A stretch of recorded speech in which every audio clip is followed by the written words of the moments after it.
Welcome back to another edition of Yesterday in Sports. Let's take a look back at the scores and stories from this past weekend of January 13th, 14th. Let's start with a very awesome super wild card weekend in the NFL. We had the first two playoff games kick off Saturday, starting off in Houston, where the Texans rolled on both sides of the ball and put an end to the Flacco and the Browns, picking them off twice on their way to a 45-15 blowout. In the freezing tundra of Kansas City, the cold weather proved to be too much for the Dolphins as they couldn't get any offensive going and couldn't really make any tackles on defense either.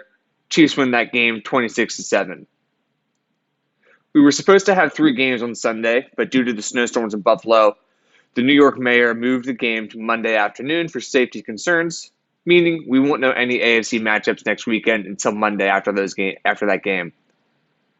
We start off with a bit of a shocker in Dallas, where the 7-seed Packers absolutely dominated both sides of the ball from start to finish, beating the 2-seed Cowboys 48-34. Score looks a lot closer than what it was just due to garbage time touchdowns late in the fourth quarter when the Packers weren't playing their starters anymore. With that win, though, it also sets up the stage next weekend for another classic matchup between the 49ers and the Packers in the playoffs. Tons of great matchups in the past. This one should be the exact same. In the late game, Matthew Stafford returned to Detroit to face former Ram Jared Goff in a revenge game for both of them. And both teams put on an offensive clinic in the first half, but it turned into a rock fight in the second half as the Lions, yes, the Lions, were able to hold on to win their first playoff game since 1992 and will once again be hosting a playoff game next weekend against the winner of the Bucs and Eagles tonight. The NFL wasn't the only league that had tons of action over the weekend. A week filled with upsets continued on as we had 17 of the top 25 teams in action Saturday, and the upsets kept on coming. Number 6, Kentucky lost in overtime to Texas A&M. New Mexico rolls over number 19, San Diego State. TCU takes down number 2, Houston, handing the Cougars their second loss of the week. Washington State holds on to beat number 8, Arizona. And West Virginia beat number 25, Texas by 3. Number 9, Oklahoma lost as well, but they lost to number 3, Kansas, so not as big of an upset as some of those other games. And just to end the weekend on a high note, Maryland handed number 10, Illinois a loss as well.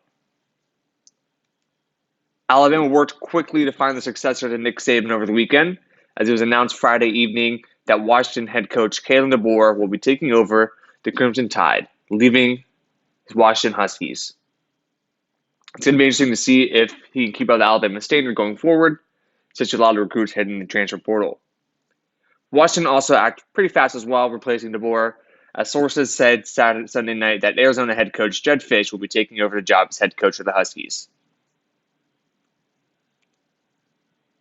In the transfer portal over the weekend, Washington State quarterback Cam Ward has announced his commitment to transfer to Miami next season after it was initially announced that he would be going pro.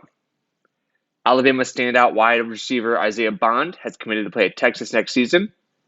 And with Jim Harbaugh going to the NFL, rumors swirling around, star quarterback J.J. McCarthy and star running back Blake Corum decided to leave out on top as they both declared for the NFL draft.